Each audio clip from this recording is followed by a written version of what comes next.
a truly successful marketing leader leads the organization. So what does leading mean? It means that you need to think about, what's my long-term financial model? I may be hitting my numbers now, but what is the perpetual financial model I need to get to in 3, 4, or 5 years? You need to figure out how to drive incremental efficiency over time. Transformation is critical. One of the things that I always do when I start with an organization is say, where are we going? Right? What's our 3-year vision for what this organization needs to be? The decisions you're going to make in interim weeks, months, quarters, and years that help you drive towards that long-term transformation. When there's a strategy change, my current company, GoTo, has gone through lots of strategy change. Every time there's a strategy change, you need to think about, what's the implication of the organization. Again, you can't just run it like it's not changed since you got there.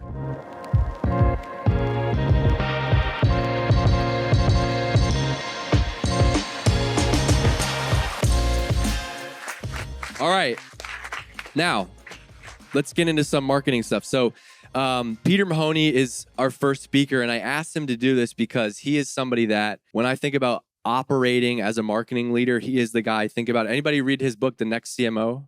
Yeah? Oh, there's a lot. We got to get some books out of these folks. What have you all been doing? He is Chief Commercial Officer at GoTo. He runs sales and marketing over there. And he's really the guy to talk about when you talk about operational marketing excellence. Get your notebooks ready. Peter, you're up, my friend. I'm excited to have you here. Is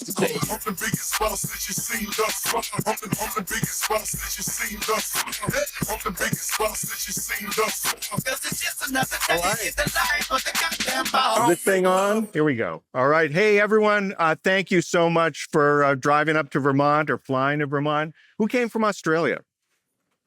Who's the person from Australia? Axel. Hey, welcome. That is pretty amazing. So hopefully I don't disappoint too much. I'm thrilled that Dave asked me to come to this event. I realized actually that the last in-person event that I went to and presented at was with Dave Gerhardt. And I think it was in 2020. So it's about 4 years. It was when you were at Drift. And we did an event. We did like a meetup at the Drift, the Drift office there, and it was literally the last time that I've been at an in-person event. So it's amazing to come back and see people in real life. And since then, I try to count. I think that I've done somewhere north of 300 digital events between those two.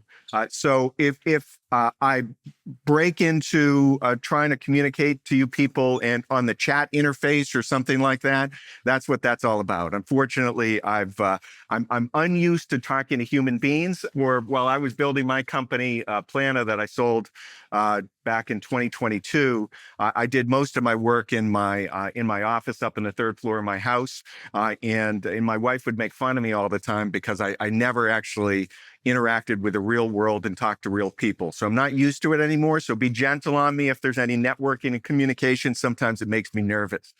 Not really. So this is what we're going to talk about. I spent a longer career than many of you, unfortunately, I'm finding out, have been alive in marketing. And I want to share some of what I've learned along the way about, as Dave said, some of the boring stuff in marketing. I spent a lot of my career focusing on the stuff that you need to do to make marketing work. It's less about marketing itself. But it's pretty critical for marketing leaders to figure out how to do this stuff. Now, when I was planning to do this event, I forgot that we were in person. And I put up this QR code that I don't want anyone to go to because I realized that I could just ask you in person instead of doing a survey. Literally, I forgot that you're going to be here in real life. So don't click. You can go there if you want, but it's not that exciting. I'm going to ask you a couple of questions first. So how many, I want to get your sense for what you think is required to be a CMO in 2024. So first of all, how many people think you should have been a individual contributor who's had experience in more than 2 domains of marketing? All right. How about more than 3? How about 1? Just 1? Is that okay? How about 0? 0, is that okay? All right. Now, how about education? How How many people think it's important to have an advanced degree in marketing these days, like an MBA or something like that? I got 0. Okay. How about like how about like a bachelor's degree in marketing? What do you think? Is that important? Yeah, some people, Ross thinks it is. Okay. All right. He's probably got, do you have an advanced degree in marketing? You might. Okay. All right. How about, I don't know, at least take a class in marketing. Would that be handy? All right. Exactly. Okay. So I'm asking all of you these questions because I wanted to start this presentation by telling you that I am wildly unqualified to be a CMO. Now, Dave didn't share a lot about my background, but I've actually been a CMO many times. I've been a CMO of up to about a $2 billion public company for about 5 years, a company called Nuance in the voice recognition space. I built a company as a CEO and sold that company, and then decided I had to do it one more time. So I took a CMO job. I had a company called GoTo. It's about $1 billion company that's private equity backed, a fairly large organization. And I am wildly unqualified to be a CMO. Let me tell you a little bit about my journey into the CMO office, in case it's helpful, inspiring, frightening, or something in between. So I went to college, and I didn't, in fact, not only did I not get a degree in marketing or an advanced degree in marketing, I've literally never taken a marketing class in my life. It gets scary. Not only have I not had 3 individual contributor roles as a marketer, or 2, or even 1, I've literally never had a job in my life where I've had to do marketing. So how did that happen? So I have degrees in physics and computer science from Boston College down the street here, about 4 miles. And when I graduated from school, I said to my advisor at school, I said, "What do you think I should do?" And he said, "I have no idea what you're going to do." And he recommended that I go talk to this company, IBM, because he had a former student who was a systems engineering manager at IBM. So I said, "Oh, that sounds pretty cool." So I went and I did all these interviews and ended up getting a job offer. And they said, "Actually, we think you're going to work out well in marketing." I said, "Great. I don't know what that is, right? But sounds pretty good." So I show up on the first day, and what do? I show up, and there's literally a stack of white binders. Does anyone remember white binders? We're the old people. Where are my people? Okay. So I show up, there's a stack of white binders, and they say, "Read this stuff. And in 6 weeks, we're going to fly you to Atlanta, and you're going to take a test on that stuff. If you pass the test on the first day, you can stay, and you'll stay there for a month and continue your training." I said, "Great. That sounds pretty good to me." It was super easy stuff. It was stuff about some product things. There was a bunch of finance stuff. And there was a whole bunch of stuff on sales. And I said, "What is this stuff?" I had no idea. And it turned out that when IBM said you're in marketing, they actually meant you're in sales. Right. So I was a marketing rep for IBM. And literally, I was embarrassed. I couldn't tell my family. My family's literally, my 2 older brothers and my dad are all PhD scientists. Right. That's like the family business, to be a scientist. And this was like embarrassing and miserable to be in sales. So fast forward a few years later, I ended up leaving and working for some smaller companies, and spent a lot of time digging in and really trying to understand the business. And when I did that, I was running a small team, running a channel sales organization across the US for a public company, a division of a public company. And they fired the head of marketing. And the GM came to me and said, "Will you do it?" And I said, "Sure." So my first job in marketing was running marketing for the division of a public company, which was ridiculous. So I'm totally unqualified to do marketing. So now I've convinced you not to listen to anything that I say, but I'm going to give you a little bit of advice about some things that I think are pretty important. Well, first of all, who wants to be a CMO in this audience? Who would like to be a CMO? Right? I got a lot of no's. This is cool, right? This is pretty impressive. So I've recently been actually interviewing a bunch of people. I'm actually in the hunt for a head of global marketing for GoTo, as I took on a broader role. I started as a CMO, and they asked me to take on the chief commercial officer role, including marketing and sales. As I interviewed people, a lot of people said, "Well, were CMOs originally who were looking for my VP of corporate marketing job when about 600 people applied."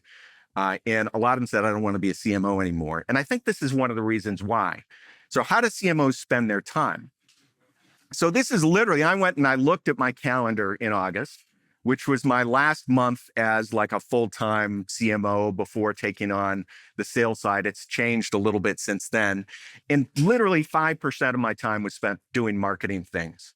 The biggest chunk, of course, was internal meetings. Now we're a billion-dollar company, so it's a little bit complicated. There's a little bit of that along the way. A quarter of my time was on board prep. And about 15% was on recruiting and 10% on planning stuff. The point is there's very little marketing. Thank God, since I don't know anything about it. Right? So without any experience, it's actually pretty critical that that's the case. So I'm going to spend a few minutes here talking about building a marketing organization. And to give you some context, I've done this a bunch of times. I've built things from scratch. I've rebuilt things. I've broken things. I've fixed things a little bit along the way. And through that process, I've developed a set of sort of tools and standards to help me figure out how to do this effectively. And I wanted to share some of that with you.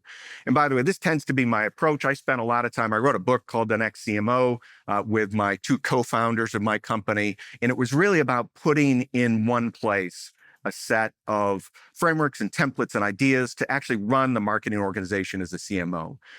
And we did it because we realized that it was a need in the market, and it helped me sell some software along the way and build some great thought leadership. So that was fun. And when Dave asked me to do this, I said, wow, that would be fun. I don't really have anything to promote or sell.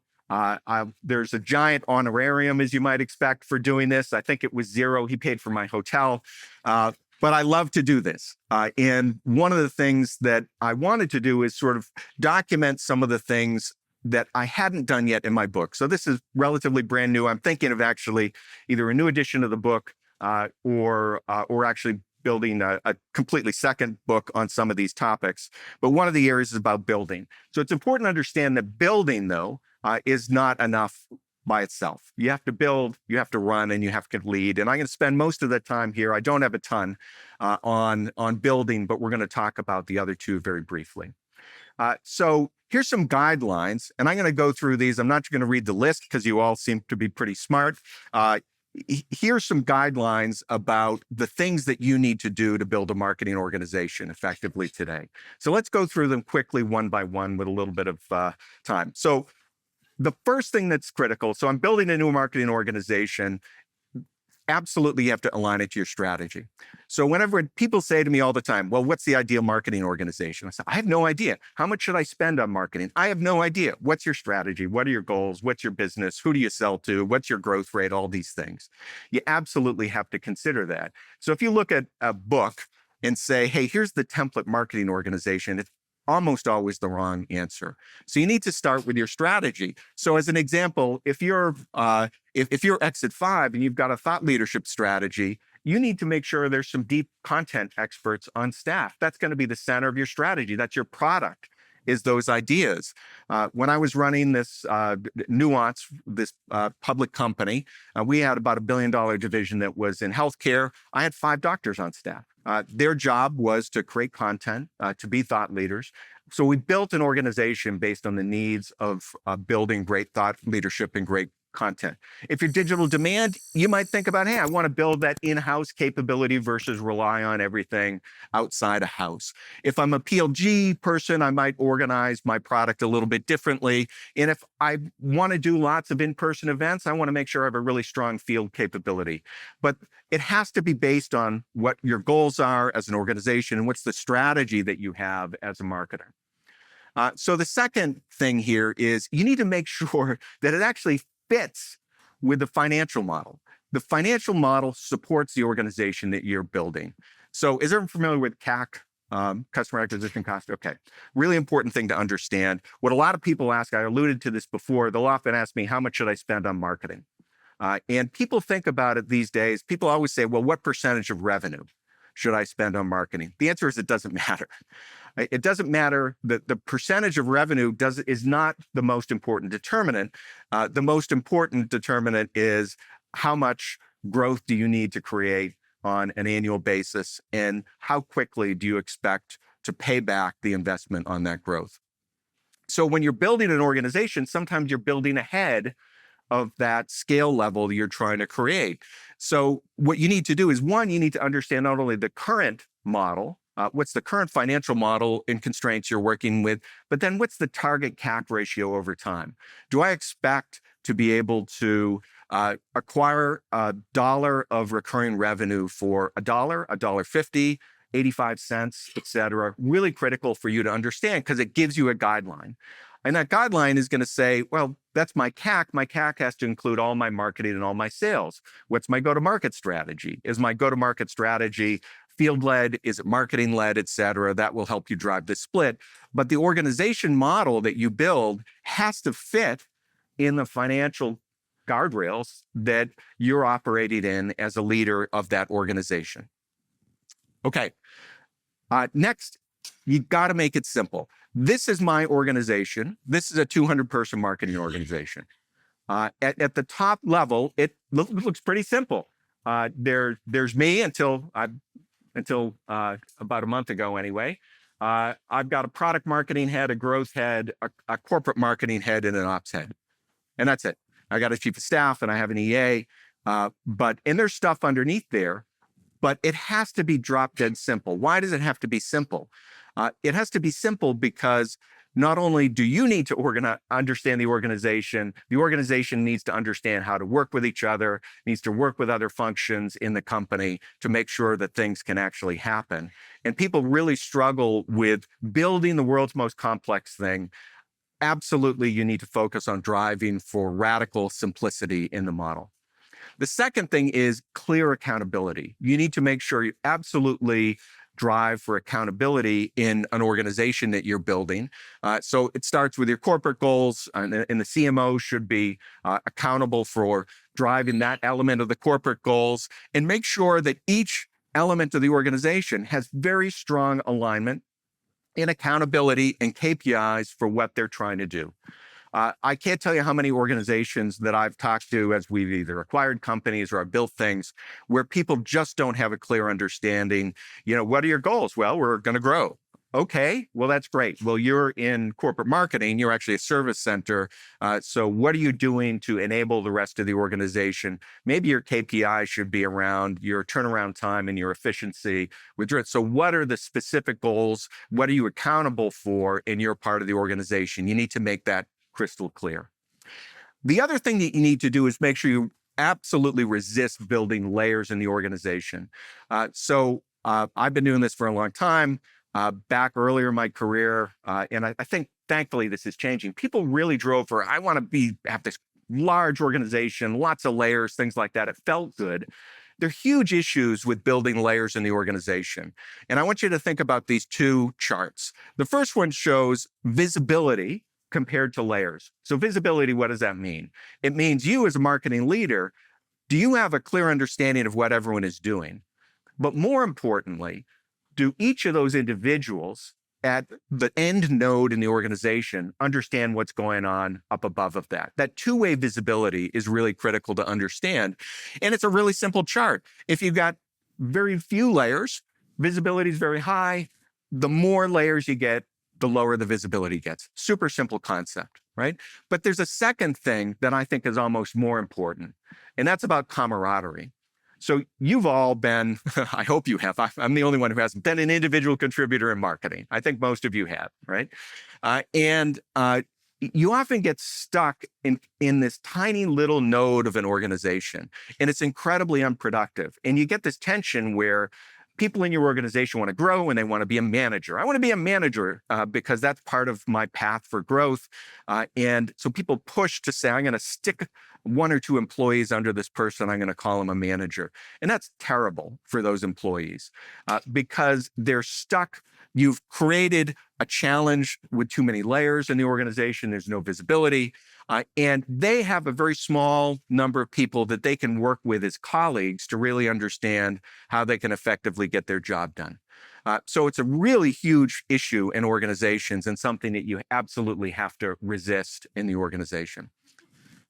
So the next thing is you absolutely have to avoid this idea of designing around the individual. By the way, I went into Dali and said something like tech bro Chad or something like that for this guy. And it kind of looks like this guy, right? And so I don't know if you could do that. Yeah. So okay. But you've all known this guy, and by the way, it's almost always a guy. And you've known this guy who says, "Yeah, I'm going to be the super senior vice president of special projects and strategy, and I'm high flying, and you have to give me all these things." Absolutely do not do that. You have to fundamentally avoid this.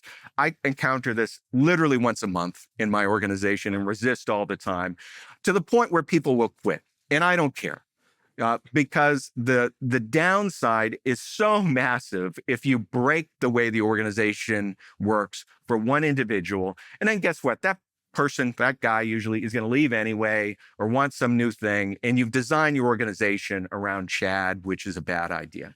So now next, you need to clearly define in your organization what is a service center and what is an outcome center. So this is really critical because, in my organization, I think of it this way. Product marketing and growth marketing tend to be outcome centers for me.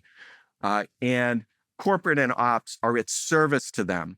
And it's not a bad thing to be at service to someone, but you have to understand your role. You have to understand your role is to enable and support and help people be more successful so that they can drive as much outcome as humanly possible.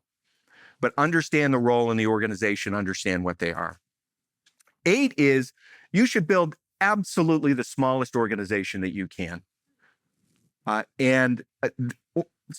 Large is slow. Large has restrictions. Every time you add someone, there are huge problems. And give you a little bit of context. So OpenAI has about 1,500 employees. They've got about 90 billion, probably 100 billion by now in enterprise value. Berkshire Hathaway corporate has 25 or 30 people. My company, before I sold it, a little smaller enterprise value, unfortunately. We had a maximum of 2 marketing employees, right? And we did a ton. In fact, I make fun of my 200-person organization all the time because they cannot keep up with the pace that we were able to keep with 2 employees. So resist being large. It's a huge problem. And one way to do that is to make a hiring decision as difficult as a decision to lay someone off. Who's had to lay someone off? Right? Most of us, right? It's terrible. It's a terrible thing to do. I tried to count at one point, well over 1,000 people I've had to lay off over my career, and it's terrible. I've been in a lot of companies that have gone up and down. It's an awful thing to do. So why should you hire? You should hire if you're confident that you need this role for a long time, 2 to 3 years. If it's 12 months, 18 months, bring in a specialist, bring in a consultant, outsource, do something different, right? You also have to be willing to ask this person for a third of their life. It's actually probably a little bit more the way that we all work these days. They're literally making a decision that is taking up a huge portion of their life. Critical to understand. And you should think about that when you're bringing them on board. Get comfortable with the idea that you have to be the one to lay them off if you have to get rid of the job. So make sure it's a high filter for hiring someone. You see a lot of, especially people early in their careers, they just want to hire. And sometimes it's important to drive growth, but you have to be thoughtful. And most people fail because they get over their skis. And then the last piece of this element, and then I'll have just a couple more slides and we can take some questions maybe, is it's really critical for you to define what you need to own full-time, what should be a part-time specialist resource, and what you should outsource. And some of the things to think about, so when do you select full-time? When it's really core and critical to your strategy, when it's a long-term need and it's affordable. So I told you we had this great content strategy and we, had 5 doctors on staff. When you're an early stage company, you can't hire 5 doctors. By the way, they're expensive, if you probably haven't figured that out. And how many do I have? I've got, of my 200, there are about 120 who are full-time employees of the company. Part-time is you need them when they're specialized skills. So it's an area where you actually couldn't afford to get someone. I call it short-term affordable. I can't afford to get the world's deepest expert in every single domain, but I can rent him. And we live in a world where it's really easy to find and rent these skills. You don't especially have to buy them. Great example is we're going through some really deep pricing work. I resisted building a pricing team in my organization because what it turns out is that, one, we want the skill to be deeply embedded within our product team, but we need some focused areas. So we're spending a whole bunch of money with some deep pricing specialists to get us through a knothole. That's an important thing to do. I have somewhere between, depending on where it is, 10 to 50 interim roles going on at any time. We're doing a large digital transformation, and I think that's going to go up to probably about 75 people that are part-time working in the organization. And then outsourcing.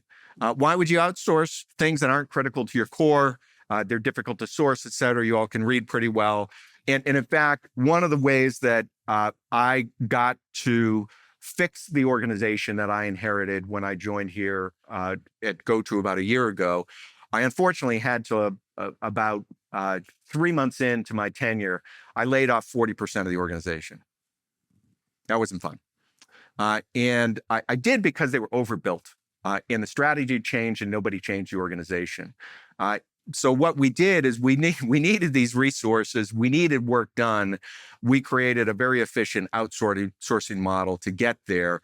And we've kind of baselined our organization. And now, even in a time where, we're owned by private equity, that means there's lots of financial pressure. We're actually not cutting anything. We're growing, but we're growing from a much stronger base. So understand which of these layers are critical for you. So that's my top 10. I meant to go to ChatGPT this morning and see what ChatGPT said. I have no idea, so I encourage you to do that. I left in the slides a checklist form of this, so if you're looking at building an organization, you can check on that later. A couple of quick notes on two things. So we talked about building. What about running? I've written a lot about this, about running an organization. One thing to think about is your CMO operating system. Dave and I were talking about domains before. Your Exit 5 thing reminded me. I actually went and I reserved the CMO OS for the CMO operating system. I haven't done anything with it yet, but here, the camoose, exactly. I am famous for bad domains, by the way. Plana, my wife made fun of it for years. This is my operating system for marketing, and this is how I think about it. I think about it on a cadence of weekly, monthly, quarterly, annually. What do we have to do? And then I break it into planning, performance, people, and perspective. So this is the way that I build and run the machine. And as a leader, if you've got 3 people, you can do this. With 200 and now with sales, 800 people, I do this with an amazing chief of staff who sort of makes the trains run on time. But she makes the trains run on time because she knows what the operating system is. And the operating system is it's not that fancy. Literally, we go and we schedule a bunch of meetings and we have a bunch of KPIs and dashboards and we track things. And that's if you haven't been a CMO, that's a lot of what you do. Okay. So, but you can't just randomly do stuff. That's the operating system. And then last, before maybe I can take 1 or 2 questions, is the idea of leading. So running an organization, running a marketing organization, doing all that stuff, delivering your growth is table stakes, right? That's sort of the minimum thing that you can do. A truly successful marketing leader leads the organization. So what does leading mean? It means that you need to think about, what's my long-term financial model? I may be hitting my numbers now, but what is the perpetual financial model I need to get to in 3, 4, 5 years? A lot of people mistake the fact that, hey, I'm spending, as a E to R's, I'm spending 12% on marketing. That means I'm going to spend 12% on marketing forever. Guess what? You're not. You need to figure out how to drive incremental efficiency over time. Transformation is critical. One of the things that I always do when I start with an organization is say, where are we going? right? What's our 3-year vision for what this organization needs to be?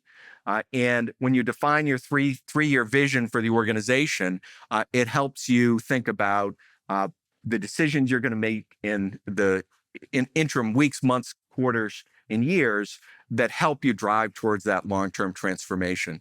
When there's a strategy change, so my current company, GoTo, has gone through lots of strategy change, lots of M&A. They were public, they went private, they spun off things, they bought more things. Every time there's a strategy change, you need to think about what's the implication of the organization. Again, you can't just run it like it's not changed since you got there. Market change. Sometimes there's a massive market change that goes on in the market that you're serving. You need to think about how are you going to change your model. If you just sit there and do the same stuff, think I'm just going to turn the crank and do my job in my nice CMO operating system, guess what? You're going to fail because things are going to change all the time. You constantly need to be looking for this change.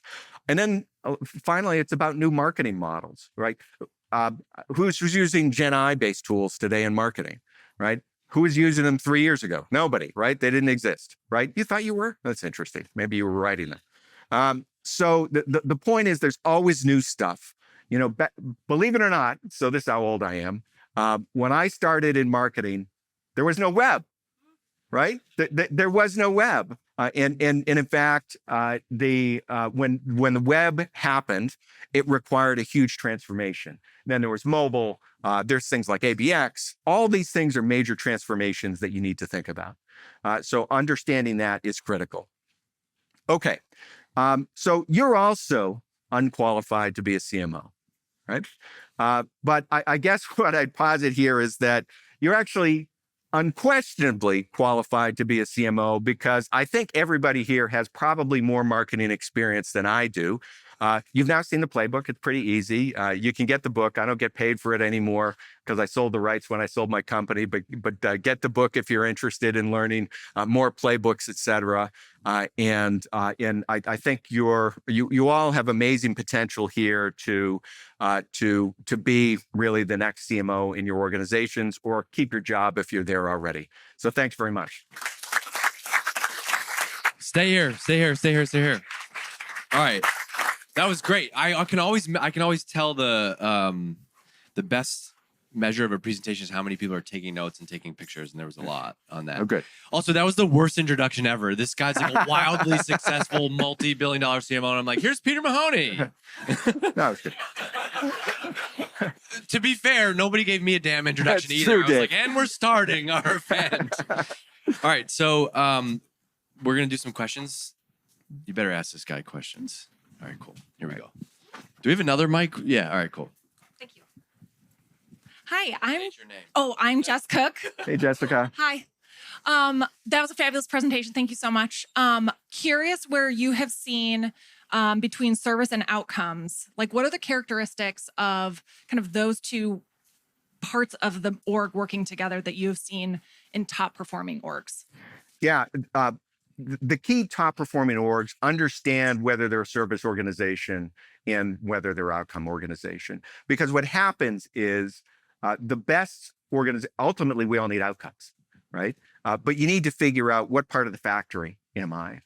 And when people lose the thread and lose the understanding that, you know what, their job is, and you often see this with things like a corporate marketing function, just kind of sits back and says, no, we know everything. We're smart. We're corporate. And the reality is most of their effort should be really driving its service of growth, if that's your primary objective, as an example. So it's really about just deeply understanding their role and embracing it. It's not bad to be in service, and sometimes some people think it is for some reason. So it's just sort of owning your model, and by the way, it starts from leadership. Leadership has to be clear about what is your role, and when you're clear with the role and you own it, then you can be successful. If you don't, all hell breaks loose. Okay, here we go. Thank you. Hi, Peter. Rachel Weeks. Nice Oh, to hey, see Rachel. you. Hey, Hi. nice to see you. Earlier, you had mentioned keeping your organization simple. It should fit on a napkin. But then you also said to resist layers. Can you explain that as you're building a larger organization? You don't want to get too broad, but you also don't want to get too deep? Yeah, build a small organization. That's the trick, right? So there is always tension, Rachel, in an organization. What I'd encourage you to do is focus on clarity in the organization. Sometimes you have a span of control issue. So if you have to get to the point where there are lots and lots of people for one particular function, you need to bring in a management layer, et cetera. The point is that you can do that, but you should do it at the right level. And what you shouldn't do is add layers just to add layers. And it sounds like if you're going through growth and you need to all of a sudden have when I got to GoTo, we had a 45-person brand team, which is kind of nuts, to tell you the truth. I know, I see some gasps, right? It's like a dedicated frisbee designer. Pretty much. Pretty much. And they were amazing, right? But we had a strategy change. We had an organization. We went and did a major brand rebranding. We were called Log Me In as a public company. We rebranded as GoTo. And we had an amazing world-class brand team, but we didn't need them because we had gone through that change. And that was a case where we had to have a couple of layers because it was a big, complex organization. And we struggled with delayering that. Because when you bring in someone who's not quite, the head of the thing, but has the capability, and then you don't know what to do with that job anymore. So it's just resist it, but absolutely, sometimes you have to add a layer, and it's always a balance. I know that's kind of a cheap cop-out, but that's the way it works. Right. Good to see you, Rachel. Darren Howerton, also from Worcester, Massachusetts. Hey. Bring a friend. Wanted to go to the other slide the other graph on that slide, the kind of camaraderie one you had. Yeah. It looked pretty linear to me. I'm curious what your thoughts are, especially now that we're in more of a remote world. As you go from one to maybe that smaller team, do you think it's changed and maybe not as parabolic?